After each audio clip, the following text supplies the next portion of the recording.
이완구 신임 국무총리 후보자가 본격적으로 청문회 준비에 나섰습니다.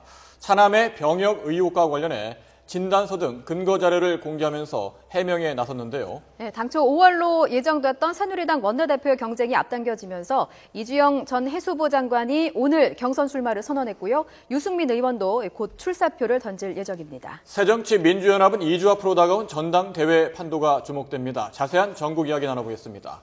최창렬 용인대 교수, 황태순 정치평론가 나오셨습니다. 네, 안녕하세요. 네, 안녕하세요. 지난주죠. 지난주에 참 여러 가지 일이 많았습니다. 청와대 인적 개편안이 발표가 됐는데 김기춘 비서실장은 그대로 두고 새 국무총리 후보자 카드를 꺼냈습니다. 인적 쇄신안 어떻게 평가하시는지요? 절반의 성공이다. 저는 그렇게 보고 있습니다. 보면 국무총리 이완구 총리 내정자에 대해서는 평들이 다 좋은 것 같아요. 그런데 앞서 말씀하신 대로 당초 박근혜 대통령에 대한 국정수행 지지율이 한 2주 만에 10%포인트 하락하지 않았습니까? 결국 10%포인트 하락한 결정적 그 출발점은 바로 1월 12일에 있었던 대통령의 신년 기자회견에서 결국 김기춘 실장이나 이런 문고리 3인방에 대해서 지나칠 정도로 좀 이렇게 감싸는 그런 부분에 대해서 국민들이 실망한 그런 것들이 아마 여론조사에 지지율로 나온 것 같은데 이번에 밤 어제 지난주 하니까 굉장히 먼 얘기인 것 같습니다. 어제 그저께 48시간 전입니다. 갑자기 전격적으로 보면은 국무총리 내정하고 다 보니까 이제 청와대 몇몇 수석 교체했는데 그 국민들이 관심 가졌던 부분인 김기춘 실장은 물론 표현은 당분간 유임이다. 또 문고리 3인방에 대해서는 이른바 아랫돌 꿰서 윗돌 개는 우리 옛날 회전문 인사라는 게 있습니다. 그 회전문 인사식의 그런 모습에 국민들이 저기 실망하고 있는 그런 기색이 역력해요. 그렇기 때문에 저는 이번 어제 그저께 있었던 인적 쇄신은 절반의 성공. 물론 성공 여부도 이완구 후보자가 무난히 보면 청문회를 통과해야지 그나마도 절반의 성공이 되는 거겠죠. 이완구 원내대표를 총리로 내정한 것은 지금 우리 황 의원님 말씀하신 것처럼 야당도 상당히 기대를 하고 있습니다. 야당도 긍정적으로 평가를 하고 있고 또 원내대표를 하면서 무난하게 세월호 특별법 협상도 이끌었고 또 예산안 처리도 법정 시간 내에 잘 해냈고 말이죠. 또 야당에 대한 존중과 배려가 많이 눈에 띄었어요. 그러면서 소통을 많이 기대하는데 지금 말씀하신 절반의 성공이란 말도 좀 일리가 있긴 합니다만 문제는 이완구 총리 내정이 정치적 효과가 많이 묻힌 것 같다는 생각이 듭니다. 다시 말해서 지금 잘 설명해 주셨습니다만 1월 12일 날 신년 기자회견이 있었죠. 그리고 1월 20일 날 국무회의가 있었어요. 그 두 가지가 다 국민들로 하여금 지지율이 떨어지게 하는 요인이 됐단 말이죠. 다시 말하면 김기춘 실장 유임과 측근 3인방에 대한 유임이었단 말이죠. 그런 것들이 이완구 총리 내정에 대해서 상당히 기대를 걸면서도 정부와 야당과의 소통, 또 정부와 또 국민과의 소통 이런 것들에 대한 기대가 있으면서도 역시 국민들은 이른바 측근 실세들의 거취에 대해서 관심이 있는 것 같아요.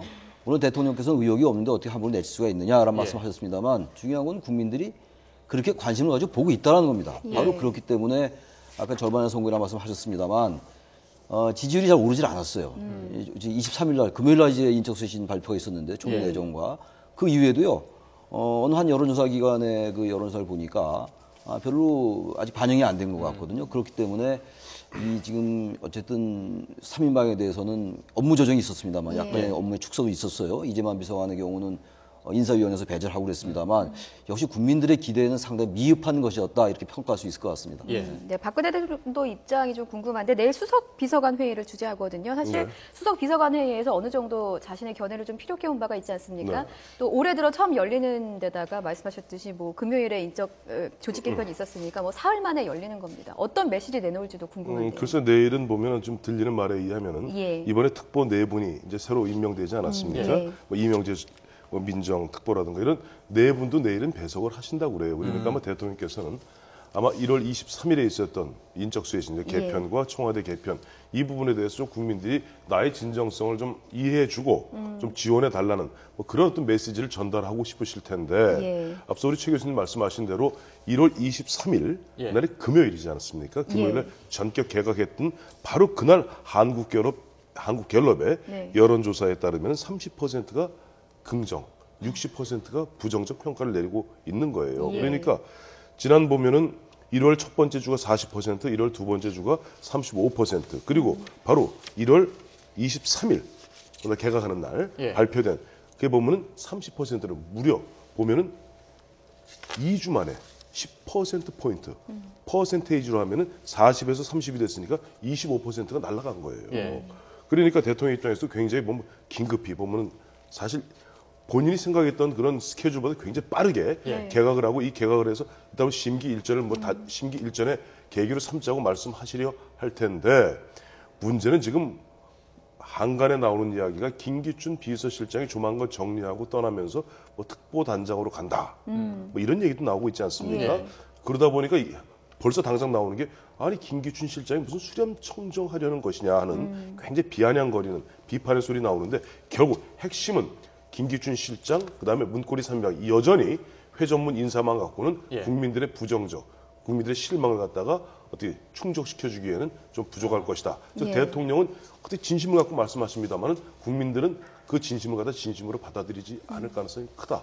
이렇게 보고 있습니다. 그 아까 갤럽 조사 말씀하셨는데 그 갤럽이 화수목을 이제 조사한 거란 말이죠. 그러니까 예. 인적쇄신이 23일 날 금요일이었으니까 예. 아마 그 대통령 인적쇄신 발표는 아마 반영이 안 됐을 거예요. 그래서 어쨌든 그 인적쇄신 발표한 건데 그러고 난 다음에 긴급히 한 또 여론조사 하나 있어요. 리얼미터가 한 게 있는데 예. 거기서 보면 약간 좀 떨어져 그 30%대예요 여전히 그게. 그러니까 그 부분 좀 반영이 된 거라고 봐야 되겠죠. 그래서 예.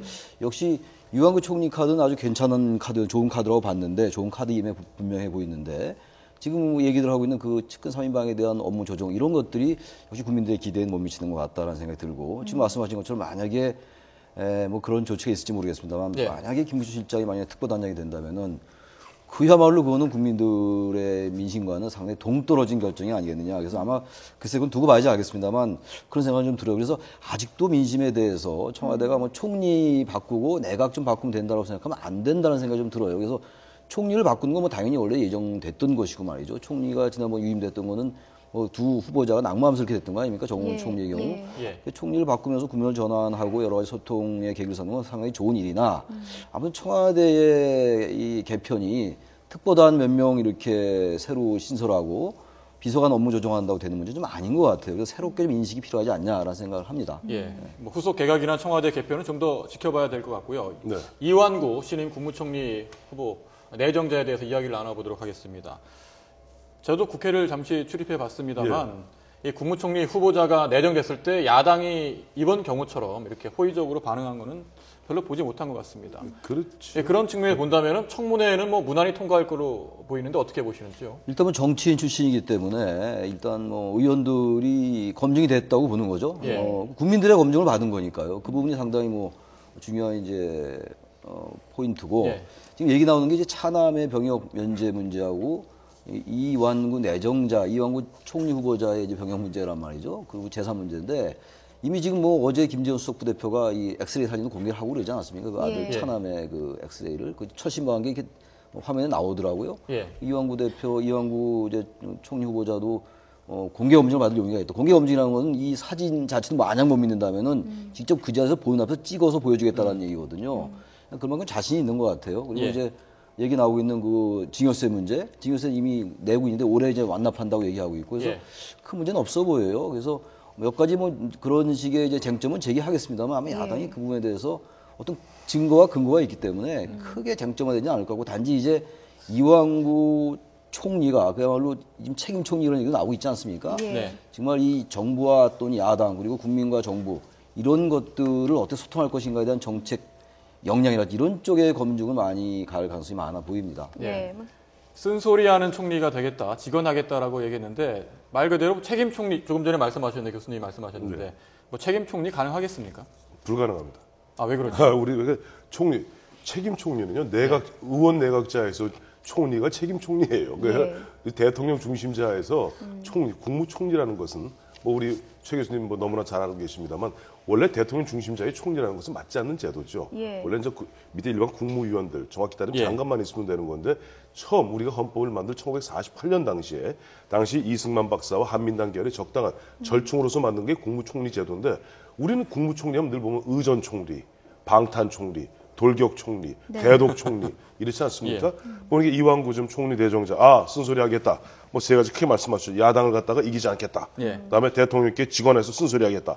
공직기강을 바로잡겠다. 아마 이 세 가지 본인은 그렇게 생각하실런지 모르겠으나 했습니다만은 총리가 실제 대통령께 직언하고 쓴소리 하려면 독대해야죠. 대통령이 독대 기회 안 만들어주면 쓴소리 할 수가 없어요. 예. 아니 그다음 국무회의 자리에서 장관들 쭉 앉아 있는데 대통령님 사실은 제가 드릴 말씀이 있는데요. 쓴소리 할 수 있습니까? 차라도 조용히 한잔하면서 쓴소리 하는 겁니다. 직원을 해도. 때문에 대통령께서 그런 기회를 주면 쓴소리 할 수 있는 것이고 또 책임 총리라는 것은 기본적으로 본인이 보면 책임을 지고 국민은 대통령을 뽑아주 국민은 총리를 뽑은 적이 없습니다. 그냥 총리라는 것은 여러 국무위원 중에 수석 국무위원일 뿐이에요. 네. 그리고 인사권을 갖다 자기 마음대로 할 수 있는 것도 아닙니다.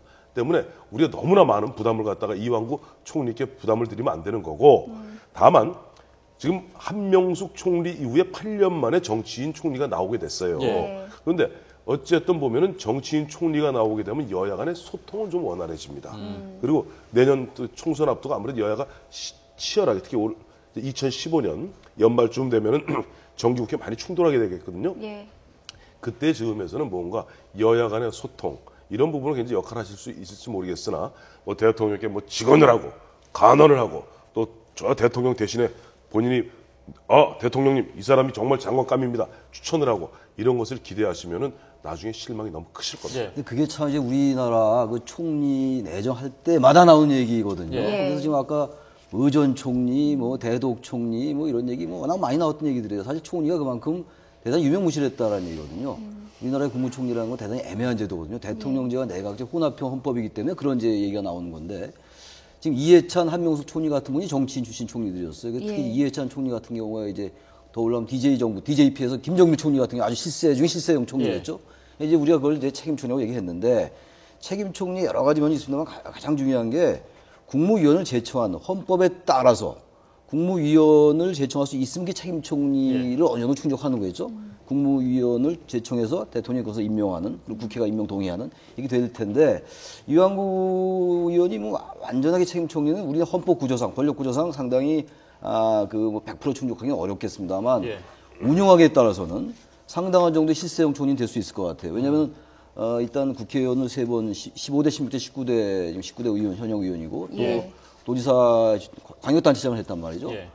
그런 면에서 이해찬하고 또 한명숙 총리하고 또 다른 점이에요. 그런 부분이. 예. 그리고 2009년도에 세종시 수정안 반대를 하면서 박근혜 대통령과 상당히 호흡이 맞았었기 때문에 글쎄 책임 총리의 어떤 정의에 따라 달라질 수 있습니다만 상당한 정도의 어떤 그 권한 같은 거 그리고 자신이 말하는 직원 같은 거는 일단 좀 기대해보고 싶은데 너무 많은 부담을 주면 안 되긴 안 될 것 같아요. 예. 일부에서는 그 이완구 네. 이제 총리 내정자를 놓고 뭐 충청권에서 대권 주자 물망에 오른 후보로 올라갔다 이미 통과해야 된다는 걸 전제로 했을 때 네. 반기문 총장에 대한 견제구 아니냐 이런 말까지 나오고 있는데 책임 총리를 뭐 하느냐 마느냐 본인 정치인이니까 정치적 꿈이 있다면은 뭔가 뭐 행동을 하지 않을까라는 생각이 들고요. 근데 아직까지 뭐 대선까지는 2017년이죠. 아직 많이 남았으니까. 아직 많이 남았는데 문제는 저는 이완구 총리 내정자 이번에 이런 얘기했죠. 이번에 총리를 갖다가 마지막 공직으로 삼겠습니다. 저는 굉장히 중요한 포인트로 봅니다. 예. 왜냐하니까 마지막 공직으로 삼다는 것은 내년 이번에 통과한다면 내년 총선에 안 나가겠다는 그래서 거거든요. 출마 안 하겠다는 그러니까 얘기죠.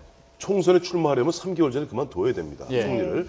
그렇다면은 아마 박근혜 대통령 입장에서는 지금부터 5년 전인 일반 2010년 세종시 수정안 놓고 이명박 대통령과 박근혜 당시 의원이 충돌했을 때 예. 이명박 대통령이 내민 카드가 김태호 40대 김태호 총리 카드입니다. 야 이런 거죠.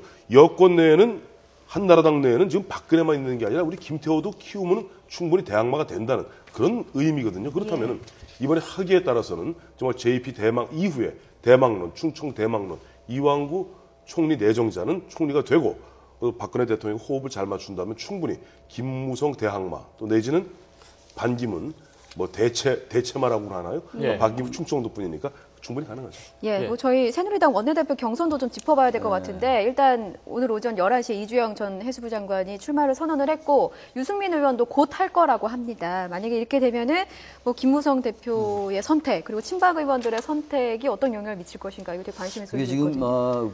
현재 보십시오. 지금 총리와 부총리, 총리 내정자가 이제 임명동의를 받는다는 전제예요, 물론. 예. 총리와 부총리 세 분이 다 정치인 출신들이잖아요. 그리고 황우려, 최경환 부총리는 좀 결은 다릅니다만 이완구 후보자 같은 경우는 어쨌든 친박으로 분류되는 인사들이거든요.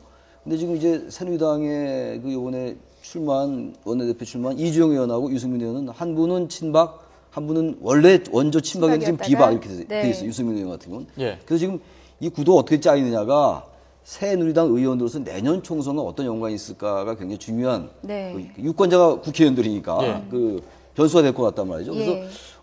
친박과 비박의 구도냐. 왜냐하면 지금 이제 김무성 대표는 비박이고 예. 만약에 이제 여기 유승민 의원님이 또 비박이 되면 이게 자신들의 총선에 유리할 것인지 예. 아니면 김무성 대표가 비박이고 이주영 의원이 친박이니까 친박과 비박으로 하는 게 유리한지 아니면 지금 총리 부총리가 세 분이 다 친박인데 당도 너무 친박 색채가 되면 국민들로 하여금 또 좀 뭐 외면받지 않을까 이런 여러 가지 변수가 복잡해요. 이번 원내대표 선거에 가장 중요한 키가 될 거예요. 왜냐하면 의원들은 기본적으로 자신들의 선거가 굉장히 중요한 예. 변수이고 관전 기준이거든요. 예. 그런 관점에서 볼 필요가 있을 것 같아요. 좀. 예.